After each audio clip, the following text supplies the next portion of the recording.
Assalamualaikum warahmatullahi wabarakatuh.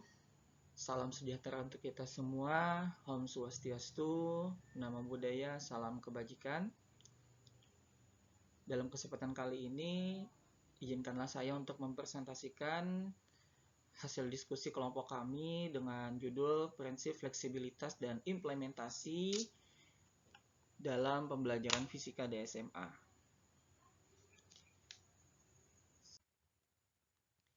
Kami dari kelas Fisika Matematika, kelompok 2, mohon izin memperkenalkan diri anggota-anggota kelompok kami. Yang pertama adalah Arif Maulana, yang kedua saya sendiri Artoniah ya, yang ketiga Hildawati Vera Febriana, yang keempat Zahratul Fitri, yang kelima adalah Mary Rahmawati.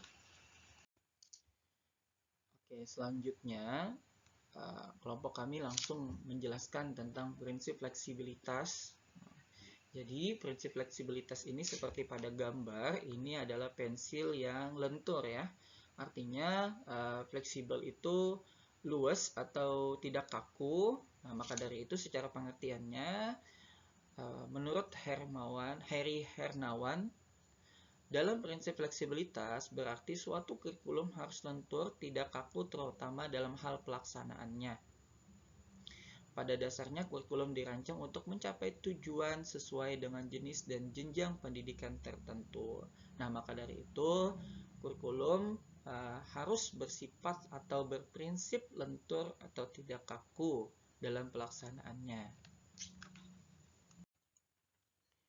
Oke, selanjutnya, prinsip fleksibilitas itu memiliki dasar ya.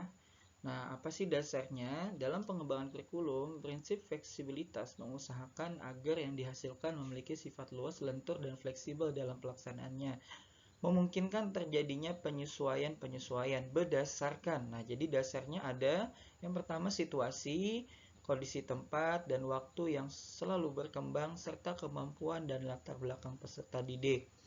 Nah, maka dari itu, ada 3 dasar yang menjadi dasar untuk prinsip pengembangan fleksibilitas dalam pengembangan kurikulum. Yang pertama tadi adalah sesuai kemampuan dan latar belakang peserta didik. Yang kedua, sesuai situasi, dalam hal ini artinya kedaerahan atau regional. Yang keempat adalah sesuai waktu dan kondisi tempat. Kemudian, teman-teman, prinsip fleksibilitas dalam pengembangan kurikulum ini diperuntukkan untuk siapa sih?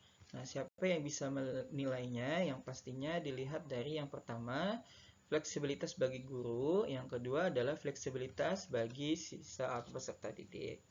Nah, untuk fleksibilitas bagi guru, yakni guru itu diberikan ruang gerak untuk mengembangkan program pengajarannya. Artinya di sini guru diberikan kebebasan tanpa ada aturan yang mengikat dalam kurikulum tersebut. Nah, kemudian bagi siswa itu menyediakan berbagai kemungkinan program pilihan sesuai dengan bakat dan minat siswa. Artinya kemungkinan program. Jadi tidak hanya satu plan saja dalam kurikulum, namun ada berbagai perencanaan yang bisa diterapkan di berbagai siswa dengan minat dan bakat yang berbeda. Oke, teman-teman, selanjutnya prinsip fleksibilitas dalam kurikulum merdeka. Nah, jadi kurikulum yang kita gunakan adalah kurikulum merdeka sekarang ya. Nah, apa sih prinsip fleksibilitas dalam kurikulum merdeka? Oke, yang pertama itu kurikulum merdeka menganut pembelajaran berdiferensiasi dan berpusat kepada peserta didik. Artinya, dalam kurikulum merdeka, pembelajaran berdiferensiasi di sini itu menyesuaikan kebutuhan. Nah, kalau kita lihat dasar prinsip fleksibilitas, ini sudah sesuai dengan kemampuan siswa.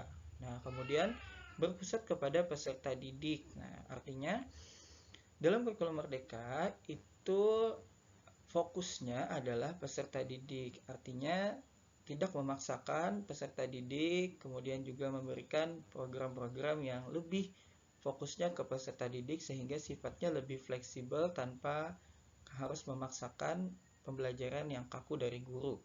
Nah, selanjutnya proyek penguatan profil pelajar Pancasila.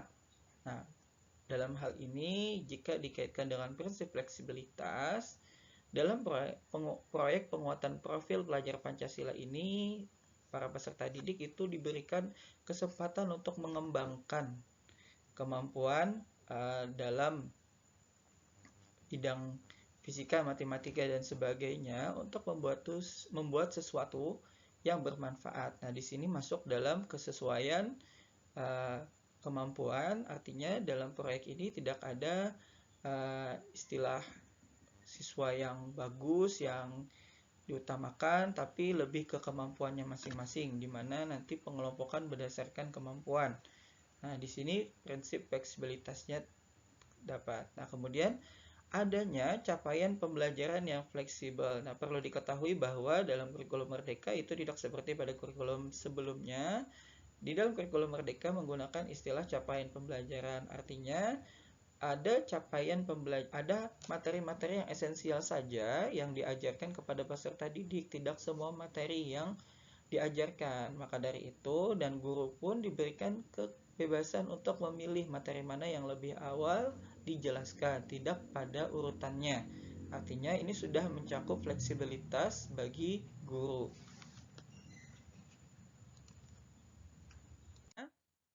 Nah, saya akan langsung masuk ke pembelajaran fisika dengan menerapkan prinsip fleksibilitas menggunakan kurikulum Merdeka.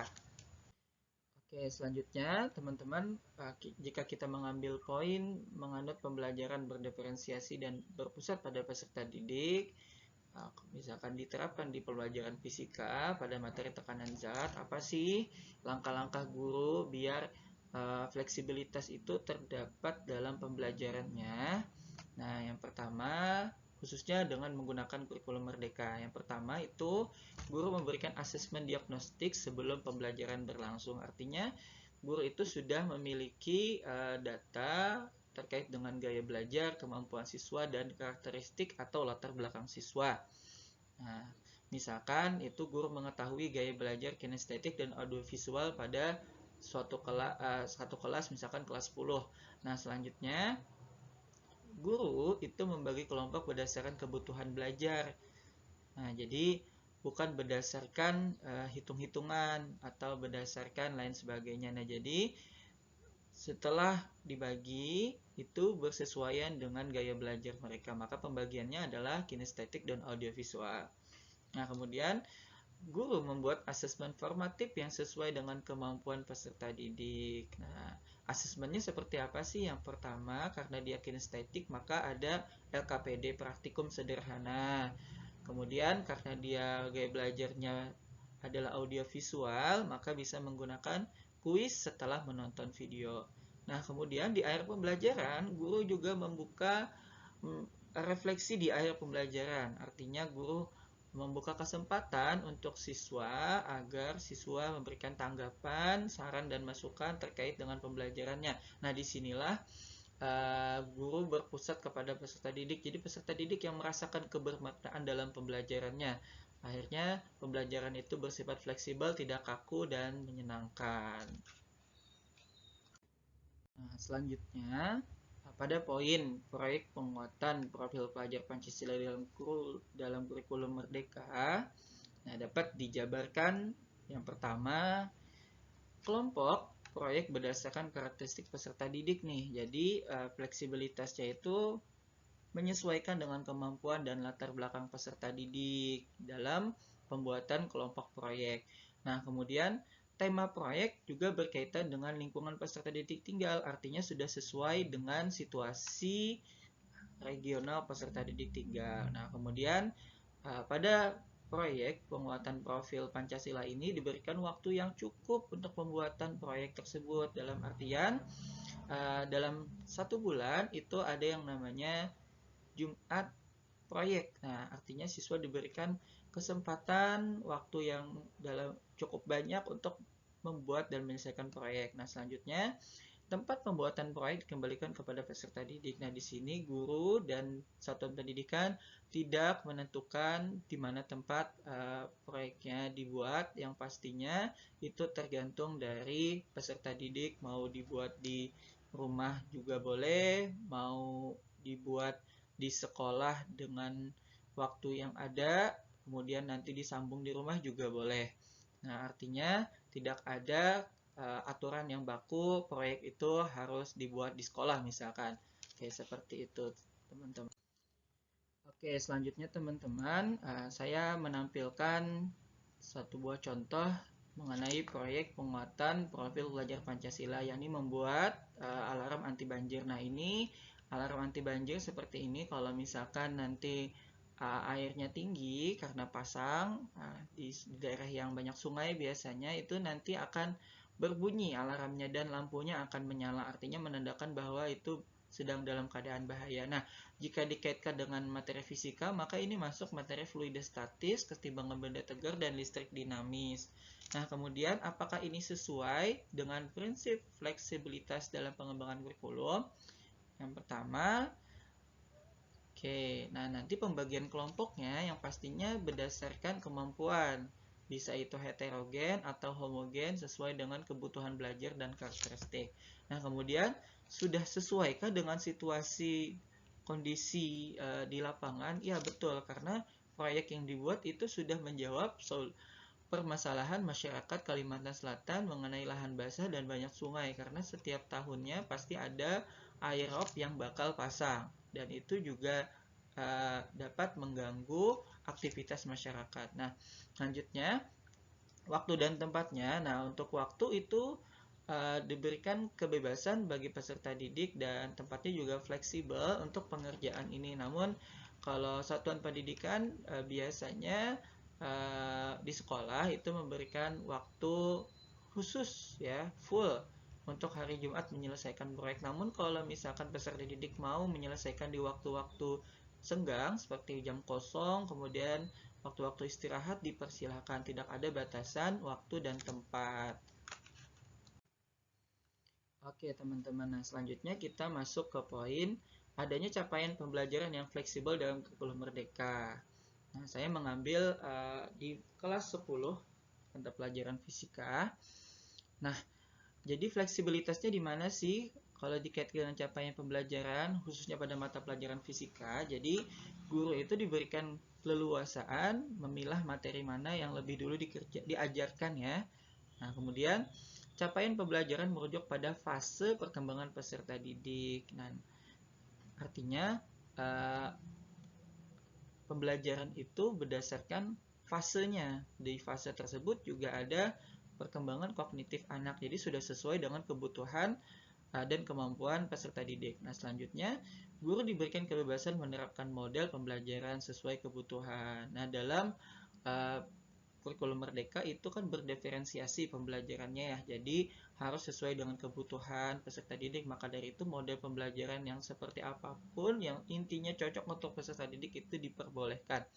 Nah, kemudian fokus kepada tujuan pembelajaran bukan pada target materi. Nah, jadi guru itu di dalam pembelajaran tidak terlalu dituntut harus selesai dalam satu semester misalkan 6 subbab, namun fokus kepada tujuan pembelajaran di kelas. Jadi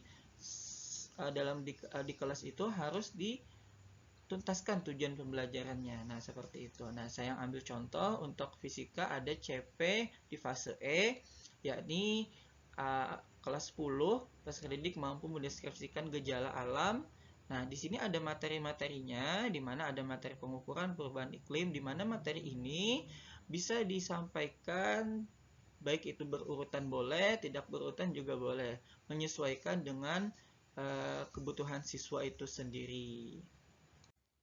Oke teman-teman, nah tadi sudah selesai yang saya sampaikan terkait dengan implementasi penerapan prinsip fleksibilitas dalam mata pelajaran fisika di SMA. Nah, sekarang kita masuk ke rumusan terkait prinsip fleksibilitas dalam pengembangan kurikulum di sekolah. Nah, jadi ada cara atau metode pengumpulan informasi yang telah kami lakukan. Yang pertama itu kami lakukan pada tanggal 13 Oktober di SMP Muhammadiyah 3 Banjarmasin melalui wawancara kepada Ustadz Agus Setiawan selaku Wakakur atau Wakil Kepala Sekolah Bagian Kurikulum terkait dengan kurikulum yang diterapkan dan pengembangan kurikulum yang dilakukan di sekolah apakah sudah sesuai dengan prinsip fleksibilitas atau belum.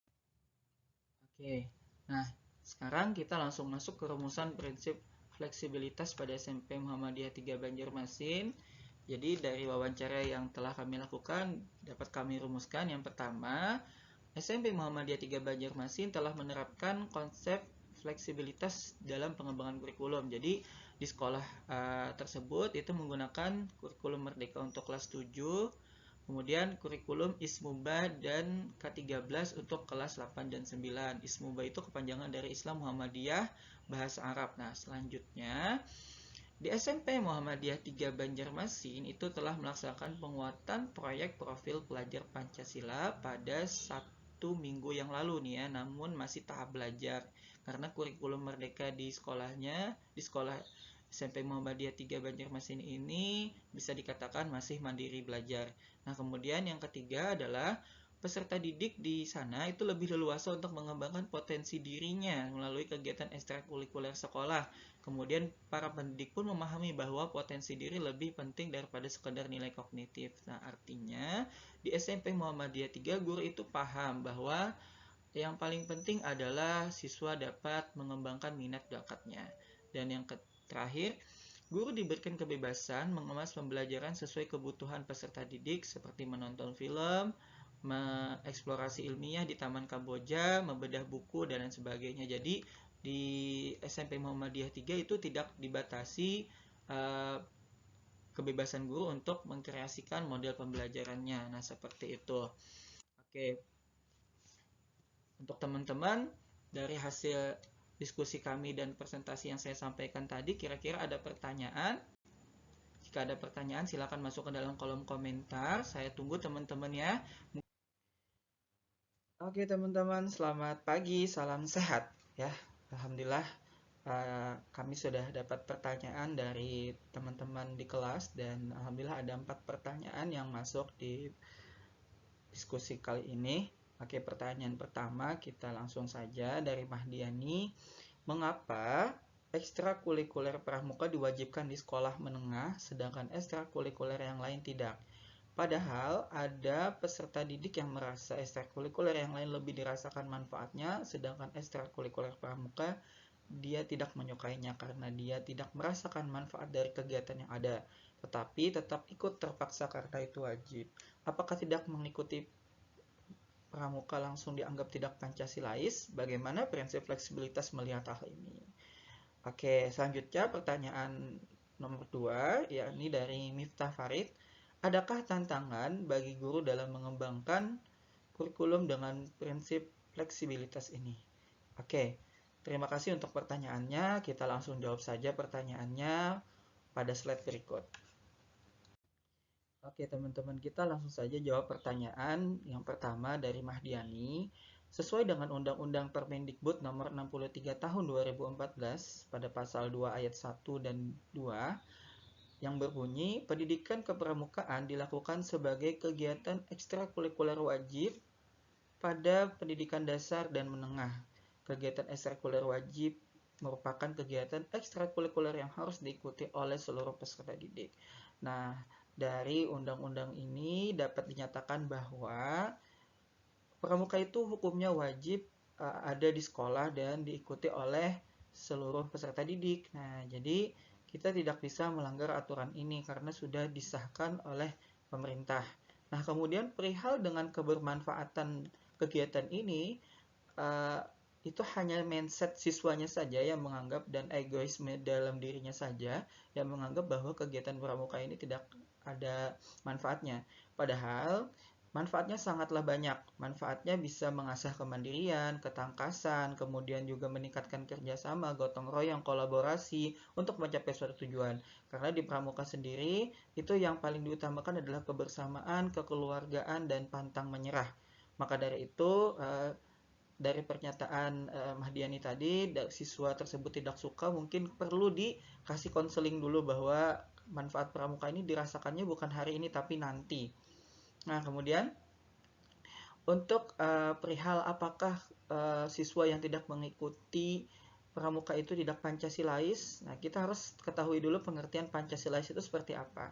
Pancasilais adalah penganut ideologi Pancasila yang baik dan setia.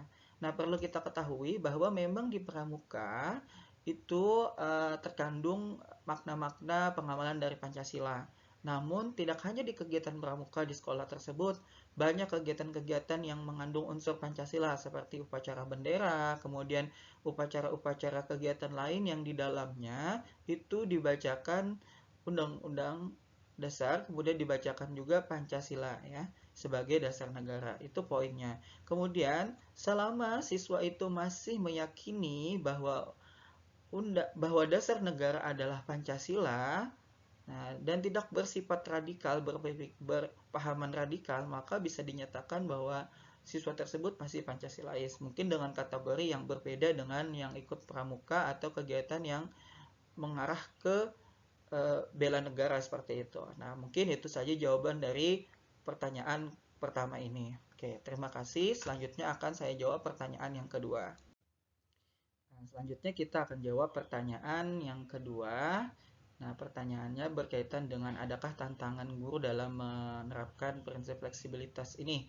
Nah, perlu diketahui bahwa tantangan guru dalam menerapkan prinsip fleksibilitas ini dalam pembelajaran tidaklah mudah. Salah satu tantangan terberat adalah mindset guru itu sendiri. Nah, ketika guru masih nyaman dengan cara mengajar dengan metode ceramah dan tidak mau berkembang serta menyesuaikan dengan kebutuhan dan kemampuan serta karakteristik dalam pembelajaran yang diterapkan di kurikulum ini, di kurikulum Merdeka, maka hal ini akan menjadi penghambat prinsip fleksibilitas ini diterapkan dalam pembelajaran.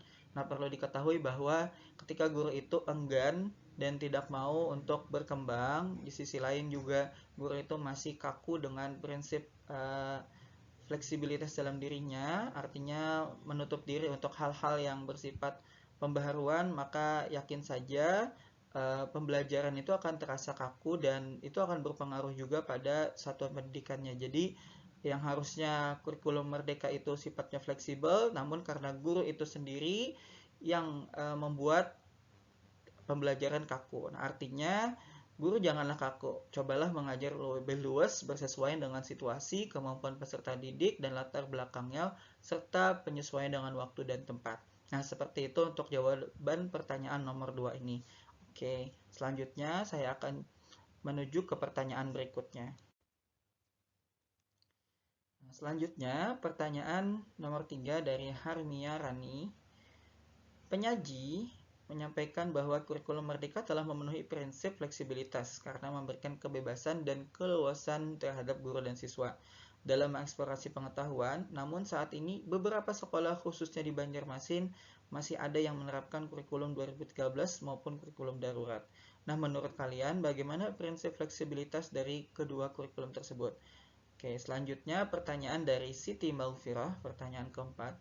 Jika memang pada asesmen diberlakukan fleksibilitas dengan membuat LKPD yang berbeda-beda sesuai gaya belajar siswa, apakah waktu penyelesaian LKPD tersebut berbeda atau tetap sama, dan apakah ini akan berpengaruh dengan pemahaman siswa secara keseluruhan?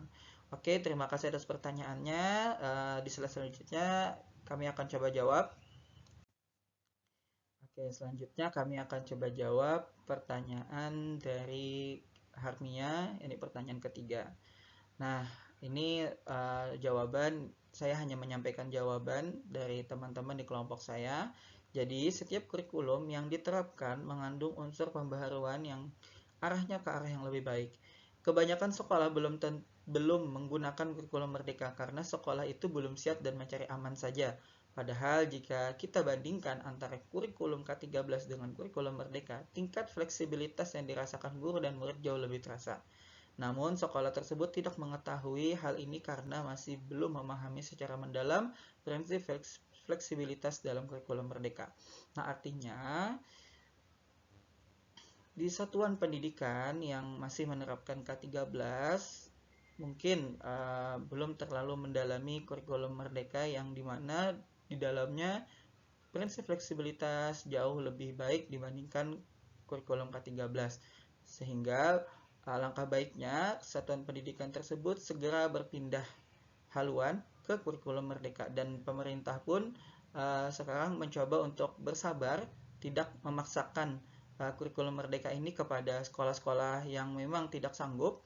Namun ada gambaran mungkin di tahun 2024 pemerintah mengharapkan bahwa semua satuan pendidikan itu sudah bisa menerapkan dan wajib hukumnya menerapkan kurikulum Merdeka. Oke, terima kasih, itu jawabannya. Selanjutnya akan kami jawab pertanyaan yang keempat. Oke, selanjutnya kami akan mencoba menjawab pertanyaan keempat dari Siti Maghfirah. Nah, jadi perihal LKPD yang sudah saya jelaskan di video presentasi sebelumnya. Nah, LKPD yang dimaksud adalah LKPD yang berorientasi pada peserta didik. Dalam hal ini haruslah bersesuaian dengan kemampuan, kebutuhan belajar, dan karakteristiknya. Maka LKPD yang dibuat secara kontennya harus dibuat berbeda namun memiliki tujuan yang sama. Nah, artinya kalau kita sebagai guru yang menerapkan kurikulum Merdeka dengan prinsip fleksibilitas, maka kita jangan sampai membuat LKPD itu terlalu kaku ya, dan yang pastinya LKPD-nya berorientasi kepada kebutuhan, kemampuan, dan karakteristik siswa. Jadi jangan beranggapan bahwa satu LKPD cukup gitu kan untuk satu siswa. Ingat ya, kita fokusnya adalah berpusat kepada peserta didik dan pembelajaran diferensiasi di kurikulum Merdeka. Artinya fokusnya ke kebutuhan, bukan kebutuhan dari satu orang atau dua orang siswa, tapi menyesuaikan dengan gaya belajar yang ada di kelas gitu. Nah, kemudian LKPD yang dibuat juga harus punya tujuan yang sama, tapi dengan konten di dalamnya yang berbeda. Nah, mungkin contohnya seperti ini. Jika anak-anak di dalam kelas lebih dominan pada kinestetik nih ya, maka alangkah baiknya LKPD jangan terlalu banyak hitungan dan bacaan. Fokus kepada gerakan yang ini bisa melalui praktek atau demonstrasi. Nah, jadi kalau LKPD yang muatannya untuk anak-anak kinestetik itu usahakan jangan sampai banyak hitungan, bacaan, ya, apalagi menonton video yang terlalu banyak. Nah, kemudian jika anak gaya belajarnya adalah audiovisual, maka dimasukkan pula dalam LKPD-nya muatan video yang bisa ditampilkan pada HP atau proyektor, sehingga tujuan LKPD akan tercapai namun dengan jalan yang berbeda. Jadi kalau anak audiovisual karena dia suka nonton dan malas mager, dia lebih baik mengerjakan LKPD-nya itu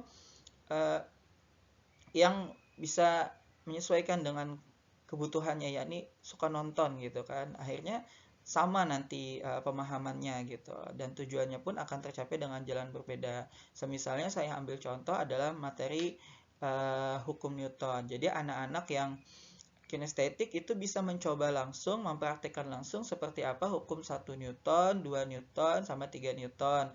Nah, kalau anak-anak yang audiovisual itu dia lebih suka menonton videonya ya, mungkin video bagaimana pengertian atau proses hukum 1 Newton itu berlaku, misalkan seperti itu.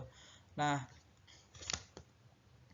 selanjutnya, ini lanjutan jawaban pertanyaan keempat. Jadi, untuk waktunya seperti apa penyelesaian LKPD? Guru harus bisa. Jadi, untuk waktunya, waktu penyelesaiannya, karena di kelas itu ditentukan mungkin 1 jam pelajaran atau 2 jam pelajaran, maka guru harus bisa mengatur waktu tersebut ya, manajemen, agar tujuan dapat tercapai dan pemahaman siswa bertambah. Jadi, fokusnya ke situ, ke tujuannya. Ada juga kinestetik yang dia waktunya sebentar tapi sudah paham gitu. Nah, ada juga audiovisual yang mungkin harus menghabiskan videonya dulu baru paham. Maka dari itu, guru harus bisa menyesuaikan dengan waktu jam pelajarannya. Nah, kemudian jika LKPD yang dibuat sudah sesuai secara tujuan dan kebutuhan serta waktu yang memadai, maka LKPD ini pastinya akan memberikan pemahaman siswa secara keseluruhan. Nah, itu sudah menjadi kepastian. Itu bahasanya kalau misalkan kita sudah membuat sesuatu sesuai kebutuhan, artinya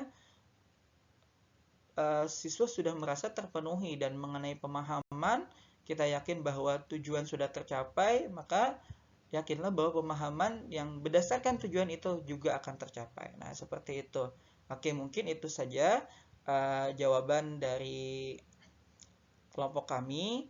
Apabila terdapat kesalahan dalam penyampaian, kami mohon maaf. Kemudian kami mengucapkan terima kasih juga untuk teman-teman yang sudah memberikan pertanyaan, tanggapan, reward reward kepada kami. Semoga teman-teman sehat dan selalu dalam lindungan Allah Subhanahu wa taala.